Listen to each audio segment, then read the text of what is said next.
আমরা শুনছি বিভিন্ন কার্ড দেওয়া হবে, ফ্যামিলি কার্ড দেওয়া হবে, কৃষক কার্ড দেওয়া হবে। আমরা চাই কার্ড দেওয়া হোক, জনগণ সুবিধা পাক, কিন্তু এই কার্ড জনগণ পর্যন্ত পৌঁছাবে তো? 2000 টাকার কার্ড নিতে 1000 টাকা ঘুষ দেওয়া লাগবে না তো? তাহলে ঘুষ, চাঁদাবাজি সেটা যদি আমরা নির্মূল না করতে পারি, এই সকল সুযোগ সুবিধা কি জনগণের কাছ পর্যন্ত পৌঁছাবে? একদিকে বলা হচ্ছে কার্ড দিবে, আরেকদিকে ঋণ খেলাপিদেরকে সংসদে নিয়ে যাওয়ার চেষ্টা করা হচ্ছে, নির্বাচন কমিশনকে ব্যবহার করা হচ্ছে, আদালতকে চাপ প্রয়োগ করা হচ্ছে। ফলে কেমন দ্বিচারিতা! যদি প্রকৃতপক্ষেই জনগণকে সুবিধা দেওয়ার নিয়ত থাকে, তাহলে কেউ ঋণ খেলাপিকে নমিনেশন দিতে পারে না।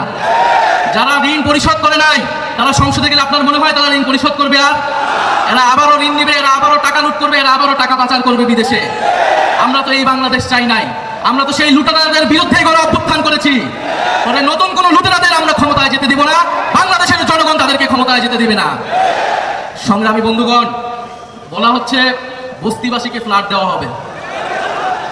বস্তিবাসী ফ্ল্যাট চায় নাই আমাদের কাছে, আপনাদের কাছে।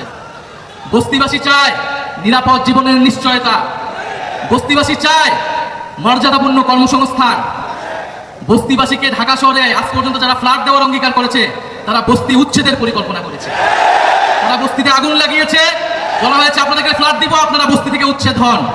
আমরা ঐক্যবদ্ধভাবে বৈষম্যের বিরুদ্ধে, দুর্নীতির বিরুদ্ধে আর ইনসাফের পক্ষে আমরা নতুন বাংলাদেশ গড়ে তুলব।